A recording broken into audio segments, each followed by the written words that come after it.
میں آپ سب کا بہت مشکور ہوں کہ آپ نے اپنی اس اہم موضوع پر اپنی رائے دی، اور جو باتیں آپ نے کہیں میں اس کو سمرائز کر دیتا ہوں۔ سب سے پہلے تو یہاں کہا گیا ہندوستان میں 2 سال میں آئین بن گیا اور وہ ریپبلک ہو گیا، اپنا انڈیپینڈنٹ، انہوں نے تعلق توڑ لیا اس سے، انگریزی رول سے۔ پاکستان میں ہم 1935 ایکٹ پر کام پر چلتے رہے بغیر آئین کے، 56 تک وہ جو تھا، اور 56 میں جو آئین بنا وہ 9 سال کیوں دیر سے بنا؟ 2 وجوہات۔ ایک وجہ یہ تھی کہ اسلامک ریپبلک آف پاکستان، ہم کہتے ہیں کہ اللہ کے نام پر ملک بنا ہے یہ، اس میں کتنا اسلام ڈالا جائے اور کس طرح ڈالا جائے، اس پہ مولویوں کا آپ کو پتہ ہے اس کا بہت بڑا گروپ تھا، اور پھر اس کو آبجیکٹیو ریزولوشن جو تھا وہ کر کے آئین کا دیباچے کے طور پر یہ کہا گیا کہ جو بھی قانون بنے گا وہ قرآن اور سنت کے تابع ہوگا، اس سے ہٹ کر کوئی قانون نہیں بنایا جا سکتا اس آئین میں، آبجیکٹیو ریزولوشن میں۔ تو اس طریقے سے مسئلے کو حل کیا۔ دوسرا جو مین مسئلہ تھا، ویسٹ پاکستان کی آبادی 45% اور مشرقی پاکستان کی 55%۔ اس کا مطلب اگر میجورٹی وہ تھے، اکثر ان کو ملتا موقع چانس کا، تو اس پر جو ہے ڈسکشن بہت بنگالیوں سے ہوا، ان کے لیڈر سے ہوا، اور پیریٹی کا اصول طے پایا کہ جتنی بھی پاپولیشن ہو وہ 50-50% سمجھی جائے گی، 50-50% سیٹیں ہوں گی۔ بالکل درست ہے، یہ اصول طے پایا۔ اور پھر یہ بھی آپ کو معلوم ہے کہ یہ آئین جو بنا 56 کا جو اچھا آئین تھا، اس سے پہلے کہ وہ مضبوطی سے اس پر الیکشنز ہوتے اور آگے چلتا، ایوب خان صاحب نے اس کو آئین کو ختم ہی کر دیا، اور جمہوری پارلیمانی نظام سے وہ صدارتی نظام پہ لے آئے۔ ابھی آج کل آپ بحث سنتے ہوں گے کہ پاکستان اگر ترقی کرنا چاہتا ہے، عمران خان صاحب کو کہتے ہیں منصوبہ ہے کہ پاکستان صدارتی نظام کی طرف چلا جائے، تو وہ ایسے کہتے ہیں جس طرح وہ صدارتی نظام پاکستان میں پہلے نہیں رہا، اور اس کے آنے سے کوئی بہت بڑی تبدیلی بہتری کی آ جائے گی۔ لیکن ہم کو پتہ ہے ایوب خان صاحب کا نظام جو تھا صدارتی تھا، یحییٰ خان کا صدارتی تھا، اور پرویز مشرف کا صدارتی نظام تھا، یہ صدارتی نظام تھے۔ تو یہ الگ بحث ہے۔ جی، اسلام کا نام تو سب جگہ ڈالنا پڑتا ہے۔ جی، ابھی آپ نے کہا کہ ہم تبدیلی لانے کے لیے، آپ کا پوائنٹ تھا یہ کہ ہم اس آئین میں اگر کوئی بہتری تبدیلی لانا چاہیں تو ہم کیا کریں اور کس طرح کریں۔ تو آپ کے جو الیکٹڈ نمائندے ہیں، جن کو آپ ووٹ ڈالتی ہیں، جن کا کام لیجسلیشن قانون سازی ہے، اور اس کے علاوہ باقی سارے کام کرتے ہیں، وہ آپ ان کا دروازہ کھٹکھٹائیں، ان سے کہیں کہ دیکھیے عوام کی بہتری کے لیے یہ قانون کا بننا لازمی ہے اور آئین میں آنا ضروری ہے، آپ اس کے لیے اپنی کوشش شروع کریں۔ تو امریکہ میں کسی کی قابلیت پولیٹیشین کی جانچنے کے لیے دیکھا جاتا ہے اس نے کتنی لیجسلیشن کرنے میں مدد کی ہے اور اس کی کیا ایفرٹس رہی ہیں لیجسلیشن۔ ہمارے لیجسلیشن پہ زور نہیں ہے۔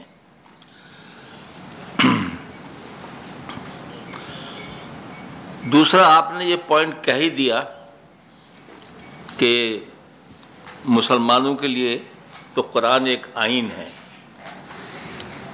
اور اس میں ساری باتیں درج ہیں کہ اس راہ پر چلو گے تو فلاح پا جاؤ گے، آخرت میں بھی اور دنیا میں بھی آپ کو پا جاؤ گے۔ لیکن جب ہم کہتے ہیں کہ امپلیمنٹیشن کی آپ نے بات کی کہ پاکستان میں قوانین موجود ہیں، آئین موجود ہے، امپلیمنٹیشن کی وجہ سے زیادہ پرابلم ہے، اس کی روح کے مطابق اس کو امپلیمنٹ کرنا نہیں ہو رہا۔ یہی ہم نے دیکھا ابھی کہ قرآن کو بھی ہم نے بتایا کہ طاق میں رکھ دیا، اور اس سے جو فائدہ اٹھانا چاہیے اپنی تبدیلی لانے کے لیے اپنے آپ میں وہ نہیں ہوتا۔ ہاں، لیکن اگر ہم یہ کہتے ہیں کہ کہاں آئین ہے، آئین تو ختم ہو گیا، پامال ہو گیا، مردہ ہو گیا، یہ بات صحیح نہیں ہے۔ قرآن پہ عمل نہیں ہو رہا، بہت سے لوگ غلط کام کر رہے ہیں، قرآن کے خلاف کر رہے ہیں، لیکن ہم یہ نہیں کہہ سکتے نہیں جی بس اس کا کوئی ابھی نہیں رہا، مطلب خدا نخواستہ رشتہ ہی نہیں رہا. نہیں وہ میں کہہ رہا ہوں رشتہ تو ہونا چاہیے نا، ہم کو چاہیے وہ کریں. اچھا آپ نے ایک جو پوائنٹ اٹھایا تھا بہت زور شور سے، وہ بلا سود ہونا چاہیے نظام، ہم سب اللہ کے خلاف جنگ کریں. یہاں پر ہم نے اس کے اوپر ایک سیشن کیا ہے بلا سود بینکاری پر کہ پاکستان سے سود کس طرح. لیکن بات یہ ہے کہ اس دن بھی یہاں علماء بھی تشریف لائے تھے، دوسرے لوگ بھی تشریف لائے تھے، مجھے بھی میں اس پہ پڑھتا رہتا ہوں، بات کرتا رہتا ہوں، لیکن مجھے موقع دیجیے. اب تک کسی نے کوئی کلیئر کٹ جس کو بولتے ہیں نا کہ بلا سود کی بنکاری سے یا کس طریقے سے ملک کا کاروبار چلایا جا سکتا ہے یا کس ملک میں اسلامی میں چلایا جا رہا ہے. وہ ملیشیا کے نام لیتے ہیں، مجھے پتہ ہے. ہاں ارے صاحب ایران کا آپ نے جب بتایا نا، یہاں پر ایران میں بتایا، سوڈان میں بتایا، یہاں بتایا گیا. مولوی صاحب آئے تھے، وہ بہت پڑھے لکھے. میں واپس گیا، میں نے گوگل کھولا، سوڈان کا دیکھا، فلاں دیکھا، لے رہے ہیں وہاں پر بھی لے رہے ہیں، مطلب کہ سود وہاں پر چل رہا ہے کسی اور کے نام سے چل. دیکھیے بات یہ ہے، میں نے ایک شخص کہا تھا یہاں، ایک سفیر صاحب نے مجھے بتایا، شہریار صاحب نے، ٹونیشیا کا معاملہ ہے یا موراکو کا، جب ان کا ملک آزاد ہوا تو انہوں نے سوچا کہ سود کا کاروبار کس طرح ختم کیا جائے. اس کے اوپر تمام علماء بھی بیٹھے، اکاؤنٹنٹس بھی بیٹھے، بینکرز بھی بیٹھے. انہوں نے کہا بھائی لوگوں کے پاس سرپلس پیسہ ہوتا ہے، وہ گھر میں سیف نہیں ہوتا، وہ بینک میں رکھتے ہیں. اس پیسے کو استعمال کیا جا سکتا ہے فردر ڈیولپ کرنے کے لیے، اکانومی کو بوسٹ دینے کے لیے، انڈسٹری لگانے کے لیے. سٹاف رکھنا پڑے گا، بلڈنگ کرایہ کی ہوگی، خرچہ آئے گا تو کچھ سروس چارجز لینے پڑیں گے، اور جو پیسہ رکھ رہے ہیں ان کو انسینٹیو کے لیے کچھ دینا بھی پڑے گا. تو انہوں نے سب چیزوں کا حساب لگا کے اس زمانے میں کہا کہ 6 سے 8% تک اگر آپ سروس چارجز لے لیتے ہیں، یہ ربا نہیں ہے، یہ ایکسپلائٹیشن نہیں ہے، یہ سود نہیں ہے. لیکن اس کے بیاونڈ اگر آپ منافع لیتے ہیں کہ جو بن رہا ہے اس وقت 6%، جس میں مناسب منافع بھی ہے، وہ ربا ہے، وہ سود ہے. مطلب انہوں نے یہ، میں ایک مثال بیان کر رہا ہوں آپ کو، مطلب میں ڈسکشن میں، ڈیبیٹ میں نہیں جانا چاہتا، یہ سبجیکٹ آج کا ہے نہیں. لیکن جو میں نے آپ سے کہا کہ ہمیں کوئی ماڈل اس طرح کا جو نظر نہیں آیا، اور جو ہم بھی کہہ دیتے ہیں نا، میں تو خوف سے گھبرا جاتا ہوں کہ ہم خدا کے خلاف ہم سب جنگ کر رہے ہیں. بھائی قومی بچت میں آپ نے بھی پیسے جمع کرائیں گے، ہم نے بھی کرائے ہیں. اب آدھے مولوی بولتے ہیں کہ یہ آپ کا منافع جائز ہے. اسلامک بینک وہ بھی پروفٹ ہے، وہ بھی یہی ہے. سود کا نام پروفٹ رکھ دیا. دیکھیے آج یہ ٹاپک نہیں ہے، آج یہ ٹاپک نہیں ہے، لیکن میں نے اس کا ذکر کیا کیونکہ آپ نے سب سے پہلے یہ پوائنٹ بڑا اسٹرانگلی اٹھایا تھا سر حسیب صاحب نے. ہاں کانسٹیٹیوشن میں سب سے شروع میں دیا ہوا تھا، وہ ٹھیک ہے کہ پارلیمنٹ سب سے جلدی قانون سازی کرے گی سود کے اوپر. تو میں نے کہا تھا کہ جب یہ اس میں تو ہے کہ تمام قوانین جو ہیں وہ اسلام کے مطابق تابع بنائے جائیں گے، اور ایک اسلامی نظارتی کونسل قائم کی جائے گی گائیڈ کرنے کے لیے، اور شریعت کورٹ ہوگا. یہ سب باتیں لکھی ہوئی ہیں. یہ بات تھی کہ بھائی قانون تو بنایا ہی نہیں، تو جو بنا ہوا تھا وہ اس کا عمل نہیں ہوا تو قانون ہے ہی نہیں. دیکھیے صاحب قانون تو ہے، جو آئین تو ہے، آئین میں شکیں لکھی ہوئی ہیں، اس کے تحت ملک سے. یہ اور بات ہے جو ہم سب کہہ رہے ہیں، مان رہے ہیں کہ امپلیمنٹیشن نہیں ہو رہی اس کی. آئین میں اس کو غلط باتیں نہیں لکھ دی گئی ہیں کاٹ کر، یہ ایسی باتیں نہیں لکھ دی گئی ہیں کہ جو کہ عوام کے حق میں نہیں ہیں، ماں سوائے جو ہم نیب کا قوانین پاس کیے کہ ہمارے سارے گناہ معاف، ہمیں کوئی نہیں پکڑ سکتا، نہ ہاتھ لگا سکتا فلانا. وہ جو ہے اس قسم کی باتیں which I am sure tomorrow court will strike it down sometime. 100% یہ غلط ہے بالکل. اچھا اسلامک بینکنگ ہے وہ سود تو ختم ہو گیا نا. اسلامک بینکنگ پروفٹ ہو گیا، وہ سود کا نام پروفٹ ہو گیا. پروفٹ کہتے ہیں، لیکن وہ تو دعویٰ کرے اسلامی میزان بینک والے جو بہت اسلامی ہے، وہ تو کہتے ہیں ہم نے سود ختم کر دیا. کون؟ میزان بینک والے جو ہیں وہ یہی کہتے ہیں. بات سنیے، آج کا سبجیکٹ یہ نہیں ہے، لیکن جو اسلامی بینک ہے نا سارے، ان کا 1% جو ہے وہ زیادہ ہے باقی نارمل بینکوں سے. سر آپ کا پورا ملک جو ہے وہ سود پہ چل رہا ہے. آپ نے $130 بلین دینے ہیں, $130 بلین دینے ہیں, جس کا آپ $4 بلین ہر مہینے انٹرسٹ دیتے ہیں, سود دیتے ہیں, ان کو ادا کرتے ہیں. اس نظام میں اوریجنل کیپٹل شکنجے میں پھنسے ہوئے ہیں ہم IMF کے. اچھا صاحب, دھوئی صاحب نے ایک پوائنٹ اٹھایا تھا, نہیں اپنا ابو بکر شیخ صاحب نے اٹھایا تھا یہ, کہ یہ آئین کا حق منارٹیز کو ہونا چاہیے لکھنا. یہ آپ نے کہا, اور آپ نے ہندوستان کی مثال دی, امبیڈکر کی مثال دی کہ وہ دلت تھا, بہت قابل آدمی تھا وہ. دوسری بات یہ ہے کہ آئین میں دلت نے اگر ان کے پاس تھا تو کیا دلت کے ساتھ آج سلوک ہندوستان میں ٹھیک ہو رہا ہے؟ نہیں ہو رہا. اس بیچارے کا تو بات یہ ہے کہ یہ میجورٹی کا حق ہے, اور میجورٹی کے لیے آئین بنتا ہے. پاکستان کی جو میجورٹی ہے اور جو منارٹیز ہیں ان کے حقوق کا خیال رکھا جاتا ہے, جو آج کل ہم کو بہت گائیڈنس ملتی ہے یونائٹڈ نیشن سے, ہیومن رائٹس والوں سے, اور کس سے. کچھ چیزیں ایسی ہیں اور کہ جو ہم, آپ نے صاحب کہا کہ قائد اعظم سے نے کہا تھا قرآن اور سنت, ڈاکٹر صاحب نے کہا تھا, انہوں نے کہا تھا قرآن اور سنت کا. میں نے ڈاکٹر اسرار صاحب سے یہ سوال کیا تھا, جو یہ کہتے ہیں کہ بس اٹل ہے, انہوں نے کہہ دیا قائد اعظم. میں نے کہا ڈاکٹر صاحب آپ میرے گھر تشریف لائیں اور ایک آدمی گلے میں توق ہو, وہ کھڑا ہو, آپ مجھ سے پوچھیں یہ کون ہے؟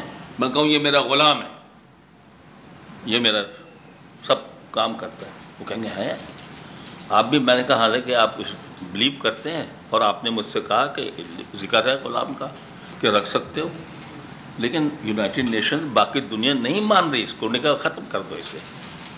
یا یہ ہے, میں نے کہا میں نے 65 کی جنگ میں حصہ لیا کھیم کھرن میں, مجھے ڈیوٹی ملی تھی کہ بھئی یہ سب خالی کراؤ گھروں کو, کیونکہ اس میں عورتیں بھی ہیں, گولہ باری میں مارے جائیں گے سب, ان کو سیف جگہ پہ نکالو.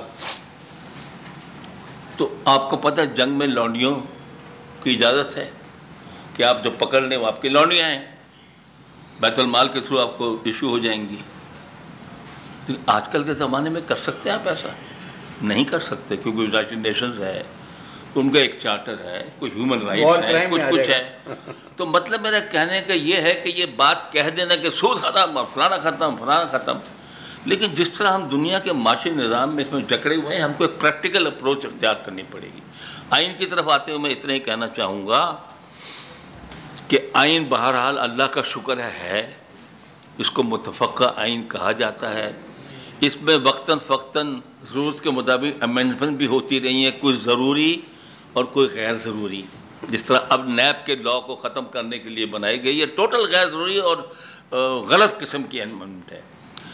ابھی بہت سے پولیٹیشین جو ہیں مجھ سے کہتے ہیں کہ کیونکہ میں پرویز مشرف صاحب کی کیبنٹ کا حصہ تھا کہ جی انہوں نے بڑی زیادتی کی, جی انہوں نے 18 امینڈمنٹ میں کتنا ساری امینڈمنٹ میں انہوں نے چیزیں آئین میں ڈال دیں, آئین کا حلیہ بگاڑ دیا. میں نے کہا ابھی تو آپ آ گئے ہیں, آپ اس پہ اسمبلی کے فلور میں ڈسکشن کریں, الیکٹڈ لوگ ہیں, سارے ختم کر دیں اس کو. لیکن آپ کیوں نہیں ختم کر رہے؟ کیونکہ آپ کو بھی وہ امینڈمنٹس پسند ہیں. خواتین کی سیٹوں کے بارے میں بھی آپ خوش ہیں کہ میرے ریزرو سیٹیں ہوں. آپ 21 سال سے 18 سال کا ووٹنگ انہوں نے کیا تھا, وہ پسند ہے, اور بہت سی چیزیں. تو وہ ان کو راس آ رہی ہیں, ان کو پسند بھی ہے, ملک کے مفاد میں ہیں, تو اس کو وہ خواتین کی سیٹیں بھی نا سر میرٹ پہ نہیں دیتے, ساری اپنی بھانجیاں بھتیجیاں ان کو ایم این اے بنا کے تنخواہیں ان کی لگائی ہوئی ہیں, جہازوں کے ٹکٹ ان کے لے رہے ہیں. نیشنل اسمبلی میں گیا, وہ ساری مولویوں کی فیملیاں جو تھیں, انہوں نے کہا, میں نے کہا یہ عورتیں یہاں کیوں ہیں؟ انہوں نے کہا ساری ایم این اے ہیں. دیکھیے صاحب بات یہ ہے کہ بہرحال آپ کو انگوٹھا بھی نہیں لگانا آتا. کچھ بھی آپ کہیں, ایک مقدس دستاویز ہے آئین, الحمدللہ کہ ہے. اگر اس کا کوئی حلیہ بگڑ گیا ہے تو ہمیں امید ہے کہ کل کو اچھے لیجسلیچر آئیں گے جن کو ہم نے چننا ہے, اچھے لوگوں کو بھیجنا ہے, قابل لوگوں کو بھیجنا ہے, جو وہاں پر اس کا حلیہ واپس درست کریں گے. اور سب سے بڑی بات ہے اس کو امپلیمنٹ کرنا بہت ضروری ہے, جس کے لیے جوڈیشری کا بہت بڑا رول ہے کہ انہوں نے اس کو دیکھنا ہے کہ یہ عمل ہو رہا ہے کہ نہیں ہو رہا ہے. اور جس طرح آج کل آپ نے کہا دردناک پکچر پیش کی کہ لوگوں کو اٹھایا جا رہا ہے, بند کیا جا رہا ہے، کچھ مسنگ پرسن ہو رہے ہیں، ایم پی او کے تحت پکڑا جا رہا ہے، وہ چھوڑتے ہیں تو پھر گرفتار کرتے ہیں، پھر کسی کو جیک آباد لے جا رہے ہیں، کسی کو میوالی جیل لے جا رہے ہیں. اور جن لوگوں نے حصہ نہیں لیا توڑ پھوڑ میں ان کو بھی گرفتار سب لیڈرز کو کیا جا رہا ہے، ایک لیڈر لیس پارٹی بنائی جا رہی ہے. تو یہ میرے خیال میں آئین کے اوپر وہ نہیں ہے. اور دوسری بات یہ ہے کہ کیئر ٹیکر والوں کا رول یہ نہیں ہوتا اس قسم کا جو وہ کر رہے ہیں بھونڈے طریقے سے. جس طرح ایک اشتعال دلانے والی بات ہے نا، ایک پاپولر لیڈر ہے، آپ شیشے توڑ کر کورٹ میں گھس رہے ہیں جہاں نہیں پکڑنا چاہیے لوگوں کو، اور اس کو دھکے دیتے ہوئے کوئی 100 پنیر رینجر کے آدمی دھکے دیتے ہوئے لے جا رہے ہیں، تو اشتعال تو ہوگا. آپ تو خود آگ لگا رہے ہیں اس چیز کو. تو کہنے کی بات یہ سب یہ بھونڈے غلط طریقے ہیں. آپ کی اجازت سے ذرا سا میں کہوں، یہ جیسے پارٹی توڑنے کی کوشش کی جا رہی ہے وہ ٹوٹ بھی جائے گی. لیکن اس سے پہلے یہ ہوا، ذوالفقار علی بھٹو کی جو پارٹی تھی، بھٹو کو تو پھانسی لگا دیا. اس کے بعد جنرل مرحوم ضیاء الحق صاحب نے پارٹی توڑنے کی کوشش کی. سب سے پہلے ان کے جو مین اسٹالورٹ تھے دو، ایک ممتاز بھٹو اور دوسرا حفیظ پیرزادہ، انہوں نے پیسہ لیا دبا کے گورنمنٹ سے اور انہوں نے بنائی پنجابی پختون پتہ نہیں سندھ محاذ، اور وہ مجھے یاد ہے، اور خود اپنے آپ کی پارٹی پاپولر کرنے کے لیے اپنے آپ کو اریسٹ بھی کروایا. اور مجھے یاد ہے حفیظ پیرزادہ صاحب نائٹ سوٹ میں آتے تھے وہاں سے جیل سے اپنا پٹیشن خود چلانے کے لیے، اور ایسے بغل میں انہوں نے فائل فولڈ کر کے ڈالی ہوتی تھی. ممتاز بھٹو اس کے پیچھے پیچھے ہوتا تھا. پھر دونوں نے کیا کیا کہ میڈیکل کے اوپر اجازت لی کہ ہم نے لنڈن جانا ہے، دونوں چلے گئے، یہاں سے چلے گئے. دوسرا تھا ان کا مین اسٹالورٹ حنیف رامے، اس نے بنائی مساوات پارٹی. اس نے 3-4 دورے کراچی کے کیے، ہم سے بھی ملاقات کی. اس کے بعد اس نے پیسہ لیا، امریکہ جا کے گرین کارڈ لے کے بیٹھ گیا 11 سال. اچھا، اس کے بعد تیسرا کون تھا؟ مولانا کوثر نیازی صاحب، جو اس وقت میں یہ سارا اس سے ریپیٹ کر رہا ہوں کہ لوگوں کی میموری نہیں ہوتی. کوثر نیازی جو ہے وہ پروگریسو پیپلز پارٹی بنائی اس نے بھی 2-3 اپنے میٹنگیں کی، ہم بھی میٹنگ میں گئے. اس کے بعد پتہ چلا کہ مولوی صاحب جو تھے انہوں نے پی ٹی وی میں اپنا درس قرآن کی وہ لے لی نوکری. اس میں اس وقت black and white T V ہوتا تھا. تو یہ ہو گیا پروگریسو بڑی. پھر جو سب سے بڑا ان کا ساتھی تھا مصطفیٰ جتوئی، اس نے بنائی نیشنل پیپلز پارٹی، اور اپنے ساتھ کس کو رکھا؟ جنرل سیکرٹری فرزند کراچی جس کو بھٹو صاحب کہتے تھے، کمال اصفر.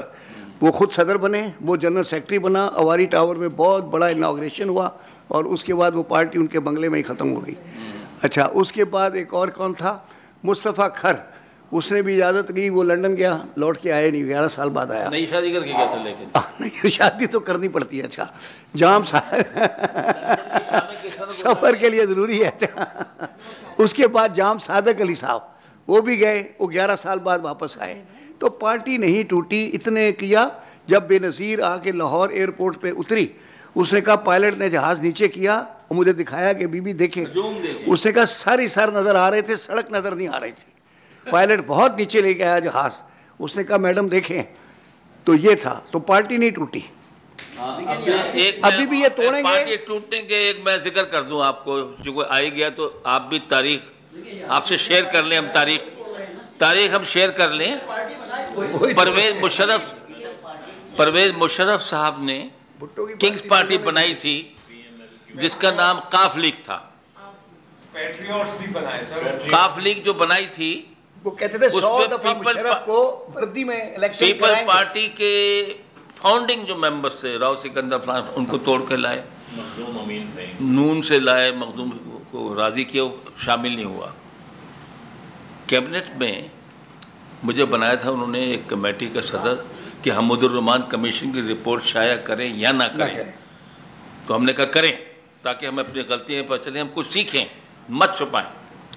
تو اس وقت میں نے کہا سر 1-2 لیسن سامنے آئے ہیں حمود الرحمان کمیشن کی رپورٹ سے. وہ یہ ہے کہ ملک گیر پارٹیاں ہونی چاہیے جن کی تمام صوبوں میں جڑیں ہوں، کیونکہ وہ فیڈریشن کو اکٹھا رکھ سکتے ہیں، مضبوط رکھ سکتے ہیں. اور ملک گیر پارٹیوں کی تراش خراش کرنا گویا کہ ملک کے فیڈریشن کو نقصان پہنچانا ہے. اور میں نے پھر یہ مثال دے دی. میں نے کہا اپنے پیپل پارٹی کے فاؤنڈنگ ممبر کو آپ اس طرح کر رہے ہیں، اور پیپل پارٹی جو کچھ بھی کہے، 2 بڑی پارٹیاں ہیں اس ملک میں. ایک نون لیگ ہے، اس وقت تحریک انصاف کا نام و نشان خاص نہیں تھا، اور یہ ہے میں کہ دونوں فیڈرل پارٹیز ہیں، یہ حکومتیں مراتی رہی ہیں مختلف صوبوں میں. ان کی تراش خراش جینیٹک انجینئرنگ ایسے نہ کی جائے کہ ملک کو نقصان پہنچے، اور نقصان پہنچتا ہے. اب جو ہے ایک ملکی پارٹی ہے، کچھ غلط کام بھی کر رہی ہوگی، قانون بھی توڑ رہی ہوگی، پکڑے لوگوں کو، لیکن اس کو تہس نہس کرنا، اس کی سارے لیڈرشپ کو بند کر دینا اور سوچنا کہ یہ پارٹی ختم ہو جائے گی، اچھا نہیں پاکستان کے لیے، لانگ ٹرم حق میں برا ہے یہ۔